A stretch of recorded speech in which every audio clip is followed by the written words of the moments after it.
Okay, जैसा कि हम लोग का चल रहा था लोक उपक्रम। भारत में लोक उपक्रम का टॉपिक मैंने पढ़ाया था और आपको बताया था कि अगर आप यूपीएससी का क्वेश्चन पैटर्न देखेंगे, तो बहुत क्वेश्चन लोक उपक्रम पर आता है। क्योंकि भारत में लोक उपक्रम की स्थापना जो है ना, बहुत व्यापक उद्देश्यों को ध्यान में रखकर किया गया था। जैसा मैं बताया कि ये पोस्ट इंडिपेंडेंट फिनोमेना है। पोस्ट इंडिपेंडेंट फिनोमेना का मतलब क्या होता है? स्वतंत्रता के बाद का प्रकरण है। मतलब स्वतंत्रता प्राप्ति के पहले भारत में लोक उपक्रम जैसा कुछ बना ही था। स्वतंत्रता प्राप्ति के बाद जब भारत लोक कल्याणकारी राज अवधारणा अपनाए, तो फिर उसने लोक उपक्रमों की स्थापना किया उसे प्राप्त करने के लिए। जैसा कि आप जानते हैं कि लोक कल्याणकारी राज्य में राज्य जो होती है, सक्रिय भूमिका निभाती है। सरकार आर्थिक विकास का नेतृत्व खुद करती है। तो आर्थिक विकास का नेतृत्व करने के लिए उसने किसको अपना माध्यम बनाया है? लोक उपक्रमों को बनाया है। जैसा कि आपने पंचवर्षीय योजना में भी देखा होगा, द्वितीय पंचवर्षीय योजना, तृतीय पंचवर्षीय योजना, सब उद्योग को केंद्र बिंदु पर रखकर बनाया गया, है कि नहीं? और इसमें बड़े पैमाने पर लोक उपक्रमों की स्थापना की गई और उसके माध्यम से बड़े सारे उद्देश्य को प्राप्त करने का प्रयास किया गया। क्लियर है? तो भारत में लोक उपक्रम पोस्ट इंडिपेंडेंट फिनोमेना है, स्वतंत्रता प्राप्ति के बाद का प्रकरण है। और पंडित नेहरू ने भारत में लोक उपक्रमों को क्या कहा था? आधुनिक भारत का पवित्र मंदिर। आधुनिक भारत का पवित्र मंदिर कौन है? लोक उपक्रम है। कुछ लोक उपक्रम का उदाहरण जैसे आप दे सकते हैं, जैसे बीएसएनएल हो गया, और उसका सार्वजनिक बैंक हो गया, एलआईसी हो गया, ओएनजीसी हो गया, एनटीपीसी हो गया, ये सब लोक उपक्रम। ठीक है? लोक उपक्रम बोलिए, लोक उद्यम बोलिए, सार्वजनिक क्षेत्र बोलिए, सरकारी क्षेत्र बोलिए, ये सब लोक प्रशासन के नए रूप हैं, क्योंकि पहले लोक प्रशासन ये सब व्यापारिक वाणिज्यिक कार्यों को नहीं करता था। ये द्वितीय विश्व युद्ध के बाद यूं समझ ले, या विश्व आर्थिक मंदी के बाद सरकार द्वारा आर्थिक क्रियाकलापों में भागीदारी बढ़ी और लोक उपक्रमों का तादाद बढ़ा। समझ रहे हैं? तो उसको आगे प्रदान करने के लिए, गति प्रदान करने के लिए केवल सरकार मंत्रालय और विभाग पर्याप्त नहीं थे। फिर लोक निगम आया, सरकारी कंपनी आया, फिर और भी। आज तो देखिए ट्रिपल पी आज के तारीख में आ गया।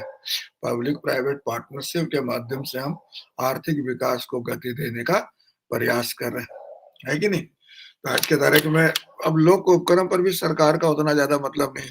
ज्यादातर सरकार अभी जो जितना भी चीज करे सब ट्रिपल पी पे करती है कि नहीं? So this is the basic point. तो हम लोग यहाँ पर देख रहे हैं, लोक उपक्रम का मैंने आपको बतलाया था कि लोक उपक्रम की एकाधिक उद्देश्य की प्राप्ति के लिए किया गया है। इसमें सबसे इम्पोर्टेंट कौन है? सामाजिक उद्देश्य। तो सामाजिक उद्देश्य में क्या आ गया? सामाजिक उद्देश्य में आ गया समाज का भला हो, समाज का सशक्तिकरण हो, समाज का स्तर ऊंचा हो, लोगों का जीवन स्तर ऊंचा, उसको हम लोग क्या बोलते हैं? सामाजिक उद्देश्य की प्राप्ति। आर्थिक उद्देश्य में हो गया निर्धनता दूर हो, बेरोजगारी दूर हो, रोजगार मिले, ये सब हो गया आर्थिक उद्देश्य हो गया। राष्ट्रीय उद्देश्य हो गया देश आत्मनिर्भर बने। पता है कि नहीं? देश को आत्मनिर्भर बनना, देश आत्मनिर्भर बने, ये सब हो गया आर्थिक उद्देश्य हो गया। राष्ट्रीय उद्देश्य हो गया।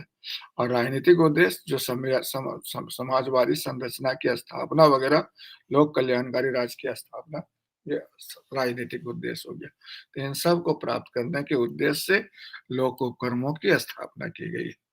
मैं आपको बताया था कि कितना लोक उपक्रम, शुरू में तो लोक उपक्रम बहुत कम थे, बाद में लोक उपक्रमों की संख्या बहुत बढ़ी है और लोक उपक्रमों के बहुत सारे रूप होते हैं। सबसे पहला रूप है विभागीय लोक उपक्रम। विभाग जैसे रेल हुआ, विभागीय उपक्रम के रूप में स्थापित किया गया, समझ रहे? फिर भारतीय डाक शुरू में इसे बना, फिर बाद में नया नया रूप जैसे सर लोक निगम आ गया, फिर सरकारी कंपनी आ गया। उस प्रकार आज तो छोटा मोटा और भी बहुत सारे से कंट्रोल बोर्ड हुआ, पब्लिक ट्रस्ट हुआ, कमीशन हुआ, कॉमोडिटी बोर्ड हुआ, कोऑपरेटिव सोसाइटी हुआ, होल्डिंग कंपनी है। जैसे सेल क्या है? होल्डिंग कंपनी है।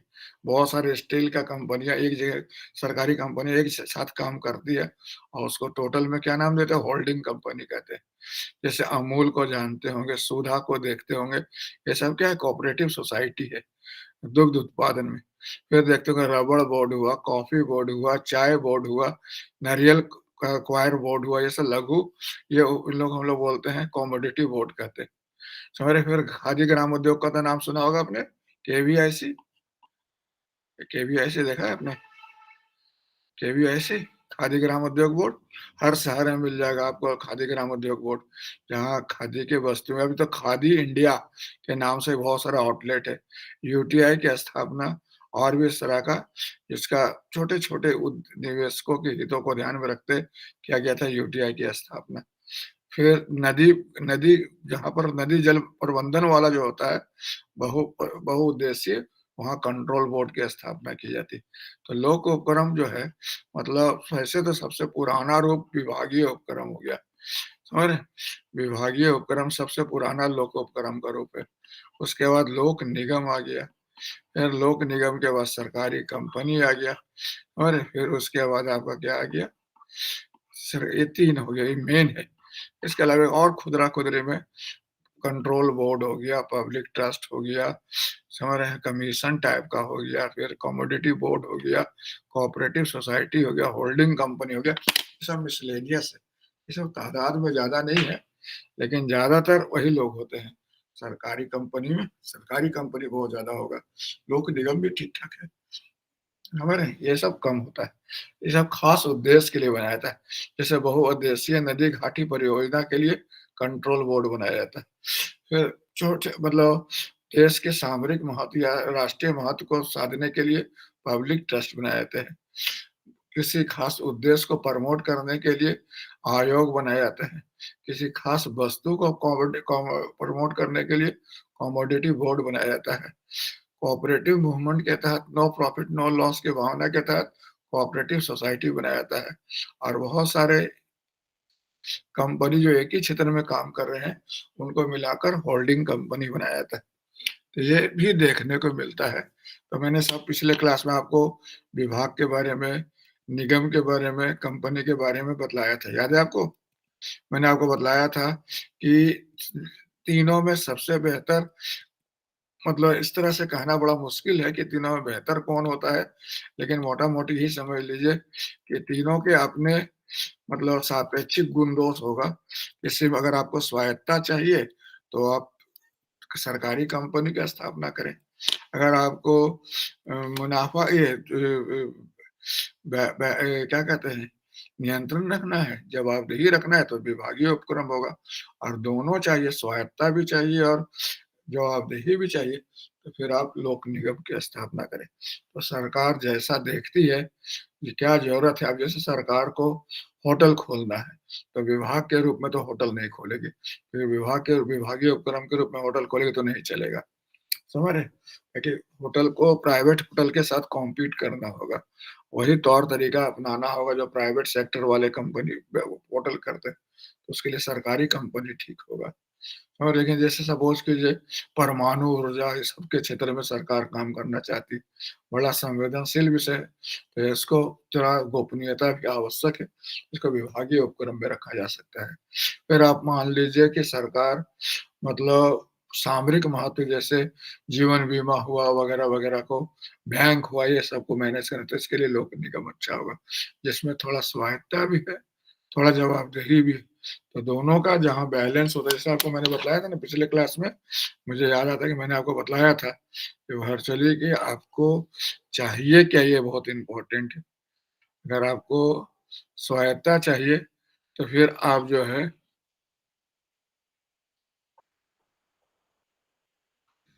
ये पिछले क्लास में मैंने आपको बतलाया था कि ये जो है इस तरह से ले लीजिए, ये स्वायत्तता हो गया और ये हो गया आपका जवाबदेही हो गया। तो आपको जवाबदेही चाहिए, विभाग आपको यहाँ मिलेगा, विभागीय उपक्रम यहाँ मिलेगा और सरकारी कंपनी कहाँ मिलेगा? यहाँ मिलेगा। सरकारी कंपनी में जवाबदेही थोड़ा कम है और स्वायत्तता बहुत ज़्यादा है। इन दोनों के बीच में कहीं लोक निगम है, मिडवे में। इसमें दोनों चीज़ बराबर मात्रा में है। समझ रहे हैं? तो इस तरह से आपको यहाँ पॉइंट आउट करें। ठीक है, इसमें ये इतना स्वायत्ता हो गया और इतना ये जो है जवाबदेही हो गया। तो दिस द बेसिक। तो ये मैंने पिछले क्लास में आपको बतलाया था। फिर आप यहाँ पर एक क्वेश्चन है कि लोक उपक्रमों को स्वायत्ता किस-किस माध्यम से प्राप्त है और लोक उपक्रमों पर नियंत्रण किस तरीक़ा से प्राप्त है? तो स्वायत्ता उसको मिला हुआ है कि उसको पृथक वैधानिक दर्जा मिला हुआ है।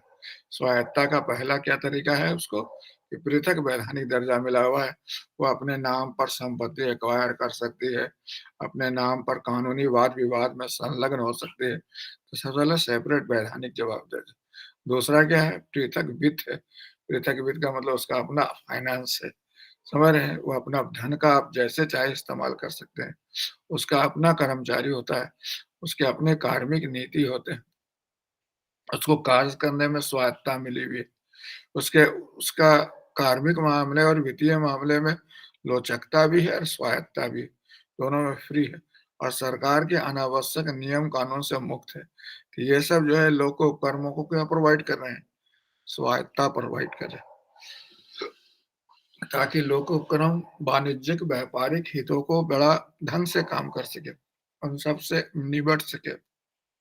उनके अनुसार अपने नीति, अपने तौर तरीका, रणनीति बना सके। लेकिन चूँकि लोक उपक्रम में पैसा तो पब्लिक का है, समझ रहे? और लोक लोक सरकार का दायित्व सर जनता के प्रति है और व्यवस्था के प्रति है, तो उसको तो इस तरह छोड़ा नहीं जा सकता कि आप चूँकि लोक उपक्रम इसलिए आपको मनमाना करने के लिए छोड़ देंगे। इस पर नियंत्रण तो रखना पड़ेगा। तो नियंत्रण के क्या-क्या तरीका है? पहला विधायी नियंत्रण है, दूसरा कार्यकारी नियंत्रण है, तीसरा वित्तीय नियंत्रण है, चौथा न्यायिक नियंत्रण है, पाँचवाँ जन नियंत्रण। यानी इसमें सबसे इम्पोर्टेंट ये दोनों है, एक विधायी नियंत्रण और एक कार्यकारी नियंत्रण। वित्तीय नियंत्रण इम्पोर्टेंट है, बजट के माध्यम से, लेखा परीक्षण के माध्यम से नियंत्रण रखा जाता है, सीएजी द्वारा नियंत्रण रखा जाता है। जुडिशियल कंट्रोल तो जनरल टाइप का है, अगर इनके द्वारा किसी विधि का उल्लंघन हुआ हो, नागरिक हित का उपेक्षा हुआ, संविधान का उल्लंघन हुआ हो, तो न्यायिक नियंत्रण है। और पब्लिक कंट्रोल लोक उपक्रम पे डायरेक्ट नहीं है, लेकिन वर्चुअली पूरे लोक प्रशासन पर है। अगर लोक उपक्रम के तौर तरीके जनता को कन्विंस नहीं कर पा रहे हैं, जनता अगर उससे नाखुश हो गई, तो सरकार को वोट देकर सत्ता से बाहर भी कर सकती है। तो इस तरह से ये बातें हैं। समझ रहे हैं? प्रदर्शन कर सकते हैं, विरोध प्रदर्शन कर सकते हैं, रैली कर सकते हैं और भी बहुत तरीके होते हैं। तो ये जो है पहला वाला विधायी नियंत्रण, उसमें संसदीय प्रश्न हुआ, विभिन्न प्रकार के प्रस्ताव हुए, ये सब के माध्यम से क्या होता है, संसदीय समिति हुआ, उसके माध्यम से एक अलग से समिति ही बना दिया गया लोक उपक्रमों पर, उसका नाम है कोपू, कमिटी ऑन पब्लिक अंडरटेकिंग। समझ रहे हैं? ये बहुत इम्पोर्टेंट, ये 1965 में बना है, 22 मेंबर इसमें होते हैं, 15 लोकसभा से, 7 राज्यसभा से और ये लोक उपक्रमों पर ही नियंत्रण रखती है। लोक उपक्रम का जो रिपोर्ट संसद में पेश किया जाता है, उसका जाँच करती है, पड़ताल करती है और अपना रिपोर्ट बनाकर संसद के पटल पर रखती है। तो ये हो गया संसदीय समिति, लोक उपक्रमों की समिति। अब कार्यकारी नियंत्रण में मंत्री द्वारा नियंत्रण, कार्मिक प्रबंधन द्वारा नियंत्रण, बजट द्वारा नियंत्रण, समझ रहे हैं? ये सब जो आएगा, लोक कार्मिक नियंत्रण में आएगा। वित्तीय नियंत्रण में लेखा परीक्षण और बजट, ये दोनों बहुत इम्पोर्टेंट है, दोनों माध्यम से कंट्रोल होता है। न्यायिक नियंत्रण में तो आप जानते ही हैं कि सरकार द्वारा मतलब मुकदमा होना या फिर वैधानिक वैधानिक अपील वाला प्रावधान, न्यायिक समीक्षा, ये सब के माध्यम से नियंत्रण रखा जाता है। और जनता नियंत्रण तो वोट का है। जन नियंत्रण कैसे लगता है? वोट के माध्यम से प्रदर्शन वगैरह भी होता है, मेन तो होता है वोट के माध्यम से, वोट द्वारा छूट। ये बहुत इंपॉर्टेंट है। अगर लोग उपक्रम बड़े पैमाने पर ग्रॉस मिस नेग्लिजेंट है या अच्छा परफॉर्म नहीं कर रहे हैं, किसी प्रकार से उनका परफॉर्मेंस अप टू मार्क नहीं है, तो लोक उपक्रमों को हम क्या कर सकते हैं, समझ रहे हैं? बाहर कर सकते हैं। मतलब सरकार को बाहर कर देंगे तो लोक उपक्रम वैसे ही कंट्रोल हो जाएगा। तो this is the basic point.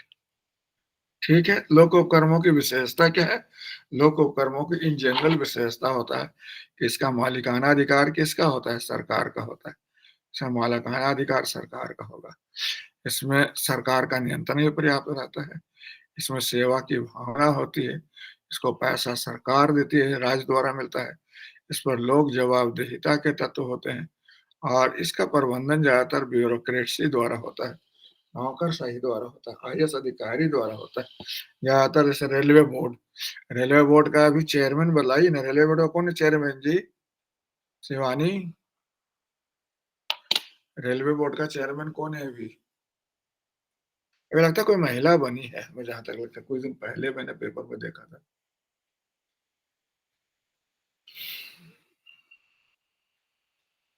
समझ रहे, ये बहुत इंपॉर्टेंट है।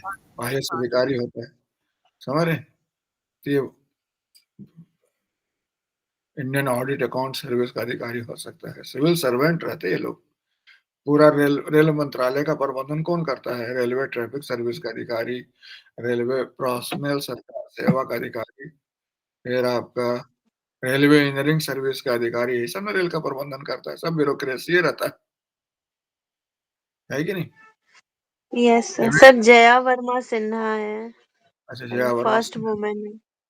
हाँ, मैं कुछ दिन पहले देख रहा था कि पहली बार कोई महिला को बनाया है रेलवे बोर्ड का चेयरमैन। मतलब रेलवे बोर्ड में रेल मंत्री के बाद सबसे इम्पोर्टेंट पद यही होता है, पता है आपको? Yes sir. रेल मंत्री के बाद सबसे इम्पोर्टेंट पद यही प्रबंधन करता है पूरा रेल का। ठीक है, चलिए। और इसमें लोक उपक्रमों को पैसा कौन देती है? सरकार देती है, हमारे बजट के माध्यम से। ठीक है, फिर इनको अपना पैसा निकालने का भी शेयर वगैरह का अधिकार होता है और इनका अपना फंड रहता है, अपने हिसाब से मैनेज करते हैं।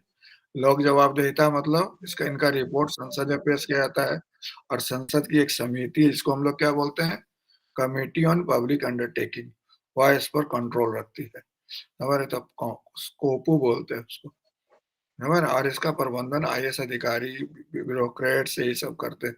तो ये किसके विशेषता बतला रहे हैं? निगम का, सरकारी कंपनी का, इन जनरल सभी लोक उपक्रमों का, सभी लोक उपक्रमों का ये विशेषता है। समझ में आया आपको? जितने लोक उपक्रम आप देख रही है ना, सबका विशेषता मोटा मोटी तौर पर, कोई एकदम वन बाय वन क्रॉसपॉन्डेंस नहीं होगा, लेकिन हाँ मोटा मोटी। जैसे आप एसबीआई को ही ले लीजिए, तो एसबीआई का स्वामित्व किसका है? सरकार का है कि नहीं? प्राइवेट थोड़े है कि नहीं? सरकार का नियंत्रण भी उससे काफी रहता है। फिर इस पर सेवा की भावना से, है ना? एसबीआई का क्या है टैगलाइन जी? हमको नहीं पता। एसबीआई भरोसे का प्रतीक, नहीं, क्या लिखता है एसबीआई? वैसे मैंने देखा नहीं। देश का बैंकिंग, एसबीआई के साथ आगे कुछ लिखा रहता है? जैसे यस सर। अच्छे लोग अच्छा बैंक। भरोसे का प्रतीक तो पंजाब नेशनल बैंक अपने आप को बोलता है, भरोसे का प्रतीक। यस पर सर। एसबीआई क्या कहता है अपने आप को? सर सिर्फ बैंकिंग और सब कुछ नहीं। नहीं सर, वो भी कहता है, हम गूगल से देख के बता रहे हैं, ये प्योर बैंकिंग हाँ, नथिंग एल्स। वही तो केवल, हाँ, प्योर बैंकिंग नथिंग एल्स, केवल यस सर। बैंकिंग और कुछ नहीं, यही कहता है ना? बहुत इम्पोर्टेंट।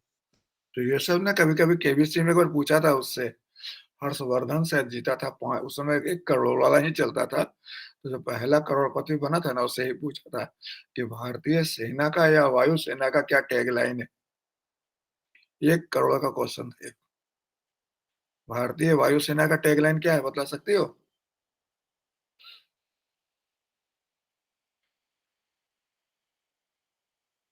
और ढूंढना पड़ेगा। सही, ठीक है, अच्छा है। आजकल तो बहुत इस तरह का देखते हैं गूगल वगैरह में, नहीं इसमें आजकल प्ले भी आ गया है बहुत सारा, कंप्यूटर पर, मोबाइल पर, इस तरह का क्विज वाला, उसमें भी बहुत फायदा होता है। चलिए ठीक है। Indian air force sir नभा space Deeptam है। क्या है? नभा नभा स्पेस दीप्तम। बाप रे बाप, बहुत सही है, बहुत सही। यस सर, चलिए सर उसको ठीक। इंग्लिश में है touch the sky with glory. अच्छा, वाह, touch the sky with glory. चलिए बढ़िया। ठीक है सर, ये लोक उपक्रम का इन जनरल विशेषता समझ में आया? जो 6 विशेषता स्क्रीन पर भी आपको नज़र आ रहा होगा? Yes sir. ठीक है। हम लोग देखते हैं लोक उपक्रमों की मतलब भूमिका क्या है। भारत में जैसा कि मैंने आपको बताया, लोक उपक्रमों की स्थापना व्यापक हितों को ध्यान में रख के किया गया है। जब देश आजाद हुआ, उस समय भारत में आर्थिक विकास के लिए केवल सरकार ही थी, बाकी और कुछ नहीं था। ना निजी क्षेत्र थे, ना बहुउद्देशीय कंपनी थे। सरकार को उसमें इंफ्रास्ट्रक्चर के नाम पर भी बहुत खराब हालत था। तो सरकार को पूंजी की जरूरत थी, तो पूंजी निर्माण का माध्यम बनाया गया लोक उपक्रम। तो लोक उपक्रमों का उद्देश्य क्या था? पूंजी निर्माण करना, ताकि आर्थिक विकास को गति दिया जा सके। जैसे यूटीआई वगैरह का जो स्थापना किया गया है ना, पूंजी निर्माण करने के लिए किया गया है। यूटीआई की स्थापना किया गया था। फिर आप देखते हैं क्षेत्रीय संतुलन, क्षेत्रीय बैलेंस, संतुलित क्षेत्रीय विकास।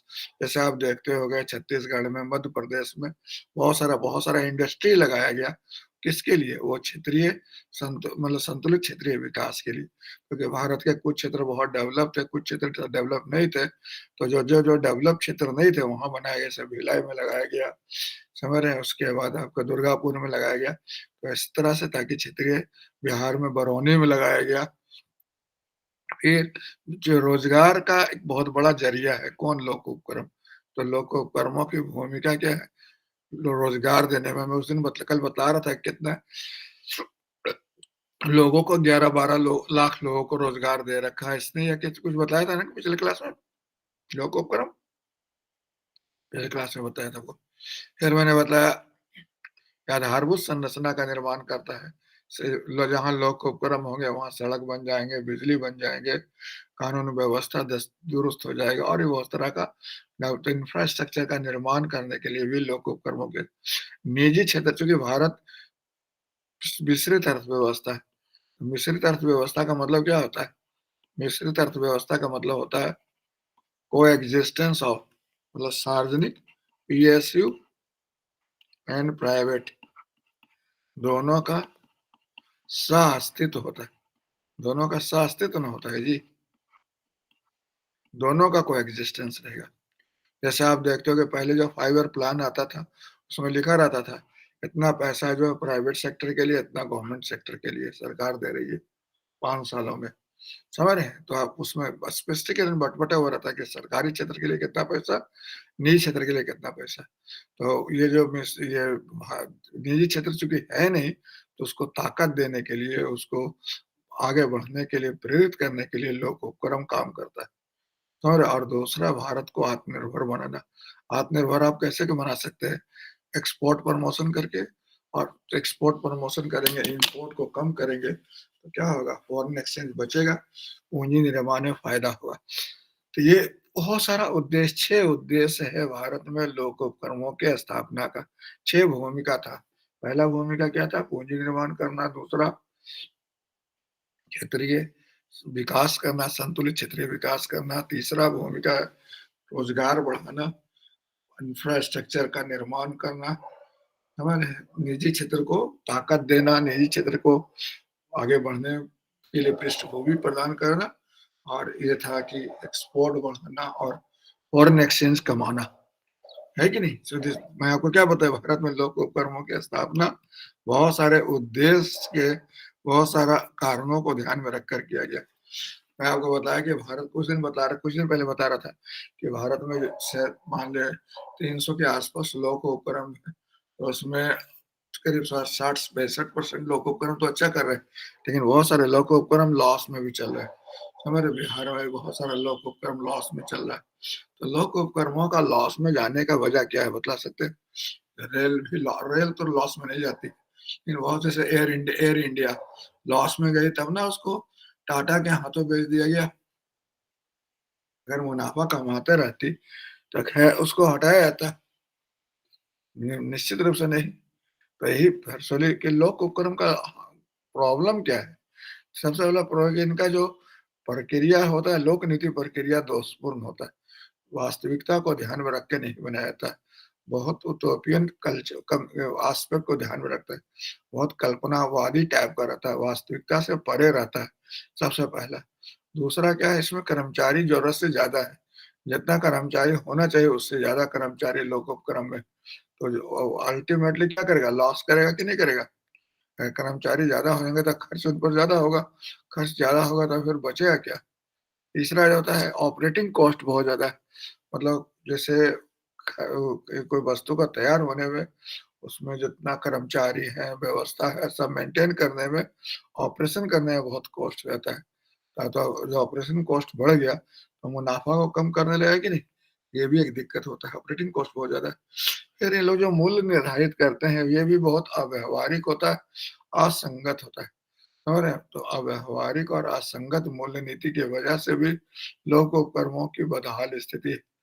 फिर इसमें मतलब जो भी नेतृत्व कर रहे हैं, उनमें विज़न का अभाव होता है और कार्मिकों में भी प्रेरण का अभाव होता है, ये भी देखने को मिलता है। फिर आप देखते हैं संसाधन का पूरा इस्तेमाल नहीं हो पाता है, बहुत कम संसाधन इस्तेमाल होता है, बाकी बर्बाद हो जाते हैं, इससे भी बहुत दिक्कत होती है। फिर जो हम लोग परियोजना का चयन करते हैं, परियोजना का शहर जगह का चयन करते हैं, वह भी गलत तरीका से करते हैं, ताकि मतलब राजनीतिक उद्देश्य को ध्यान में रखकर करते हैं, वोट पॉलिटिक्स को ध्यान में रख कर करते हैं। जैसे बाढ़ में पिछले दिनों थर्मल स्टेशन बना, पता है ना? बाढ़ में थर्मल स्टेशन बना। तो बाढ़ में जो थर्मल स्टेशन बना, तो क्वेश्चन ये होता है कि बाढ़ में थर्मल स्टेशन बनाने का क्या कारण था? थर्मल स्टेशन के लिए कोयला चाहिए, और कोयला तो बाढ़ में है नहीं। तो उस परिस्थिति में आप कोयला आएगा तब ना उस प्रोजेक्ट चलेगा। कोयला आएगा झारखंड से, फिर वहाँ आएगा, उतना ट्रांसपोर्टेशन कॉस्ट अलग आएगा। तो ये चूँकि सरकार उस समय मंत्री जी थे, उसी इलाका के, उनके हाथ में था, तो वोट राजनीति के तहत अपने जगह पर उसको डाल दिए। समझ रहे हैं? लेकिन उसका कॉस्ट बढ़ेगा कि नहीं बढ़ेगा? तो ये फॉल्टी सिलेक्शन ऑफ प्रोजेक्ट्स होता है और साइट्स होता है, ये बहुत देखने को मिलता है। कई प्रोजेक्ट्स जहाँ जहाँ संसाधन है, बाज़ार है, वहाँ पर स्टार्ट नहीं किया गया, बल्कि राजनीतिक कारणों से दूर किया गया, जिससे उसका खर्च बहुत भाग गया।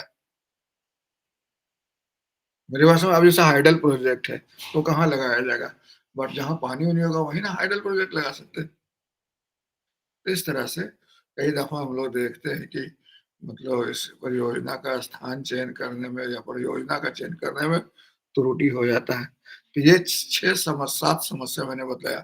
पहला समस्या क्या बतलाया कि लोक नीति गलत है, असंगत है। दूसरा क्या है, कर्मचारी ज़रूरत से ज़्यादा है। तीसरा क्या बतलाया, संचालन लागत बहुत ज़्यादा है। फिर बतलाया इसका जो मूल्य होता है, प्राइस जो निर्धारित, जैसे एयर इंडिया का प्राइस बहुत ज़्यादा था पहले भी दूसरे फ्लाइट के तुलना में। तो एक तो सर्विसेज़ पुअर है और दूसरा प्राइस भी ज़्यादा लिए तो कौन पब्लिक जाएगा? एक बहुत बड़ा दिक्कत होता था। फिर इसमें इसके अलावा विज़न नहीं है और मोटिवेशन भी कर्मचारियों में नहीं है, इसलिए वो भी दिक्कत होता है। फिर संसाधन का सही पूरा इस्तेमाल भी नहीं होता, बहुत बर्बादी चल जाता है। और इस मतलब जो हम लोग परियोजना का चयन करते हैं, उसके स्थान का भी चयन किए, वो गलत तरीका से किए। इसके कारण क्या हुआ, आधे से लगभग आधा लोकोपक्रम लॉस में चल रहा है और वो राजकोषीय बोझ बन गया है राजकोष पे। अब सरकार के समझ जो है ना, मतलब बड़ा विकट स्थिति है। उगलते-निगलते नहीं बन रहा है, उगले के निगले वाला हाल है। मेरे पास में जैसे एयर इंडिया में ही ले लीजिए, एयर इंडिया के बारे में सरकार बहुत दिनों से विचार कर रही थी, बहुत कोशिश की उसको अपडेट करने का, बहुत सरकार द्वारा प्रयास किया गया सरकार कि एयर इंडिया सरवाइव कर जाए, अपना रिवाइवल कर दे। लेकिन जब सरकार देख ली कि इसका कोई उपाय नहीं है, फिर अंत में इसको बेचना पड़ा, हटाना पड़ा। क्या आपको याद है? मेरे को लगता है अनिल लोहानी शायद नाम था। अनिल लोहानी नाम था, जो रेलवे बोर्ड का चेयरमैन का भी था और उसी काल में रेलवे बोर्ड बहुत चमका और बहुत अच्छा परफ़ॉर्म किया। समझ रहे थे? फिर अनिल लोहानी को इन लोगों ने एयर इंडिया में भी लगाया ताकि ये आदमी वहाँ जाके सुधार दे, लेकिन एयर इंडिया को सुधार नहीं सका। समझ रहे? और एयर इंडिया को अल्टीमेटली क्या हुआ, उसी के पास चल जाना पड़ा जहाँ से आया था।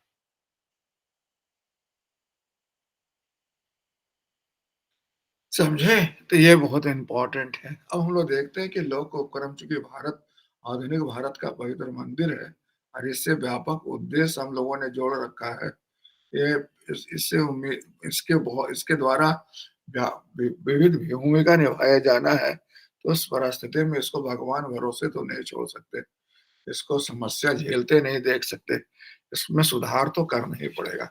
इसमें सुधार का मतलब हम लोग देखते हैं तो जानने की कोशिश करते हैं कि वर्चुअली इसका कारण क्या है?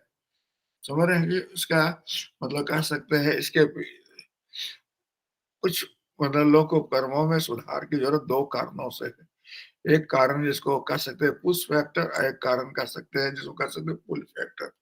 तो लोक उपक्रमों का सुधार का जो पुश फैक्टर जो ढकेल रहा है कि नहीं लोक उपक्रम को सुधारो, बेहतर करो, उसमें सबसे कारण है, सबसे इम्पोर्टेंट है लोक उपक्रमों की बदहाली। लोक उपक्रम खस्ता हाल में चल रहे हैं, सरकार पर बोझ बढ़ते जा रहा है, इसलिए जल्द से जल्द उनको बेहतर बनाना बहुत ज़रूरी है, नहीं तो हम इनका नुकसान बड़े पैमाने पर मतलब समग्र हित को प्रभावित कर सकता है इसलिए। और नेक्स्ट जो है भारत मिश्रित अर्थव्यवस्था अपनाया है। सरकार होटल चलाने के लिए नहीं है, सरकार बस चलाने के लिए नहीं है, सरकार व्यापक उद्देश्य को प्राप्ति के लिए है। ये होटल चलाना या फिर बस चलाना ये सब प्राइवेट हैंड्स के लिए है, समझ रहे हैं? तो उस परिस्थिति में सरकार ज़्यादा अगर आप इसमें इन्वॉल्व रहेगी, तो फिर वो जिसका बुनियादी काम है वो बेहतर ढंग से नहीं हो पाएगा। ये मिक्स इकोनॉमी की भी आवश्यकता है कि सरकार मतलब लोक उपक्रमों में सुधार के लोक उपक्रमों का सुधार करे, निजी क्षेत्र का पृष्ठभूमि बनाए ताकि निजी क्षेत्र आगे डेवलप हो। हमारे लोक उपक्रम पर लोड कम हो, ये बेसिक फैक्ट है। तो ये जो हुआ आपका मिश्रित अर्थव्यवस्था का भी ज़रूरत है। और नेक्स्ट क्या है बोले पुश फैक्टर। पुश फैक्टर का मतलब क्या हुआ? पुश फैक्टर का मतलब हुआ कि जो आकर्षित कर रहा था। पुल फैक्टर आकर्षित कर रहा था। तो आकर्षित करने वाला में जैसा आप देखते हो 1991 के बाद जो एलपीजी हुआ है, वैश्विक आर्थिक सुधार हुआ, उसका ये प्रभाव था कि आपको कॉम्पीट करना पड़ेगा विश्व के कंपनियों के साथ, तभी आप सर्वाइव कर पाएँगे, नहीं तो आप निकल जाइएगा बाहर। तो पहला कारण था जो आकर्षित कर रहा था, वो था वैश्विक घटक कर रहा था। और दूसरा क्या कर रहा था, जो हाल में सरकार द्वारा बहुत सारे वैसे कार्यक्रम शुरू किए गए जो समझ रहे हैं, लोक उपक्रमों को समझ रहे हैं, म भूमिका सौंपता है।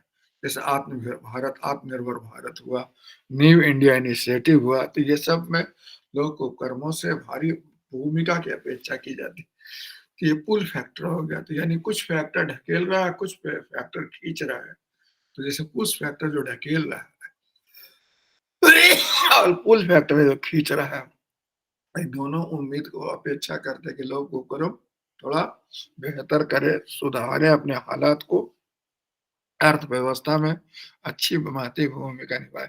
तो आप जैसे यहाँ पर देखिए क्या-क्या लोक उपक्रम को दिया गया है, मतलब क्या-क्या उपाय किया गया है। एक को कहते हैं डी-रिज़र्वेशन। डी-रिज़र्वेशन का मतलब क्या हुआ? पहले ना जो पहले वाला जो लोक उपक्रम में 18 विषय रखा गया था सरकार के लिए और बाकी सब छोड़ दिया गया था ओजीएल में। ओजीएल का मतलब ओपन जनरल लिस्ट, इसमें प्राइवेट सेक्टर काम कर सकती है, पर गवर्नमेंट सेक्टर काम कर सकती है, लेकिन 18 सेक्टर जो पहले था वो केवल सरकार का था, उसमें निजी क्षेत्र काम नहीं कर सकती है। ये 1992 के पहले की बात है, न्यू आर्थिक नीति आने के पहले की बात है। लेकिन जो नया आर्थिक नीति 1992 में लाया गया, उसके बाद तो नए-नए चीज़ आगे से अनारक्षण। अनारक्षण का मतलब क्या होता है? अनारक्षण का मतलब कि जो 18 जो सब्जेक्ट है, इसमें बाउंड्री खत्म कर दिया है और इसमें प्राइवेट सेक्टर को भी अलाउ किया जाए। तो वर्तमान में वर्चुअली 3 ही क्षेत्र रह गया कि रेलवे, जो रेलवे में भी बहुत जगह प्राइवेट को दिया है, लेकिन अभी मेन काम नहीं दिया है, रेलवे हो गया, दूसरा परमाणु ऊर्जा हुआ, एटॉमिक एनर्जी और तीसरा जो है minerals energy, minerals related to atomic energy, समझ रहे हैं? ये 3 चीज़ को सरकार किसी को ये नहीं दिया, अपने मैनेज करते। और बाकी सब छोड़ दिया है निजी क्षेत्र के लिए कि आप भी इसमें काम करो। तो 18 से घटकर 3 हो गया। इसी को अनारक्षण कहते हैं। फिर आपका लोक उपक्रम जो लॉस में चल रहे हैं, उन लोक उपक्रमों को सुधारने का मौका दिया जाए, रिवाइवल किया जाए। समझ रहे, ये भी पिछले दिनों बड़े पैमाने पर किया गया कि लोक उपक्रमों को रिवाइव करने के लिए समझ रहे हैं आपका बीआईएफआर बना था, board of industrial financial reconstruction, और इनको लोक उपक्रमों को सुधारने का प्रयास किया गया। समझ रहे हैं। फिर तीसरा गोल्डन हैंडशेक पॉलिसी।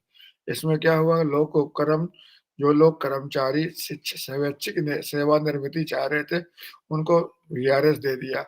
समझ रहे आप, वीआरएस दे दिया, और जितना सैलरी हुआ और भी बहुत सारा ऑफर दिया था सब दे दे के उसको तिरस्कृत किया। इसको हम लोग कहते हैं गोल्डन हैंडशेक, मतलब स्वैच्छिक सेवानिवृत्ति। मतलब गोल्डन हैंडशेक का मतलब हुआ कि आपको सेवानिवृत्ति के समय अच्छा खासा पैसा सरकार द्वारा दिया जाएगा। समझ रहे कि नहीं समझ रहे। फिर हुआ विनिवेशीकरण। निवेशीकरण का उल्टा है।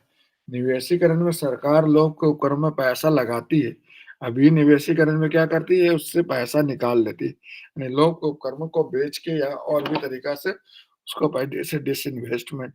ये 2002 में यू एनडीए सरकार द्वारा शुरू किया गया था। समझ रहे, 2004-5 में इसको एक नया विभाग ही बना दिया गया, अलग विभाग बना दिया। लेकिन वर्तमान में जब यूपीए आई थी तो इसको फिर भेज दिया था वित्त मंत्रालय में, और वहीं पर एक विभाग के रूप में यह काम करता है, समझे, डिसइन्वेस्टमेंट विभाग। फिर कुछ लोक उपक्रम जो बहुत ही अच्छा कर रहे थे, तो उनको प्रमोट करने के लिए उन्हें महारत्न की संज्ञा दी गई। समझ रहे, और उनको बहुत सारा तरह का विशेषताएं विशेषताएं प्रदान की गई। फिर आप देखते हो समझौता ज्ञापन, फिर उसी तरह से नवरत्न हुआ, मिनी रत्न हुआ, ये सब की संज्ञा भी दी गई लोकोपक्रमों को। ठीक है ना। फिर मेमोरेंडम ऑफ अंडरस्टैंडिंग, ये अमेरिका के कोरिया से दिया गया है।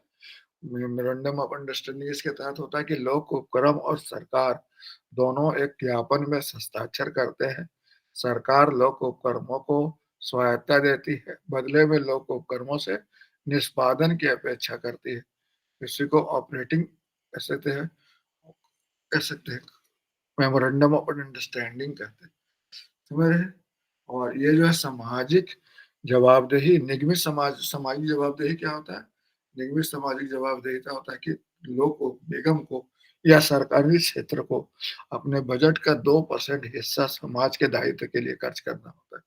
प्राइवेट सेक्टर हो चाहे पब्लिक सेक्टर हो, उसका अपने बजट का 2% हिस्सा जो आपको समुदाय के विकास के लिए, समाज के लिए खर्च करना होगा। उसी को कारपोरेट सोशल रिस्पॉन्सिबिलिटी कहते हैं। समझ रहे। तो ये सब सरकार द्वारा उपाय किए गए हैं लोक उपक्रमों को थोड़ा बेहतर बनाने के लिए।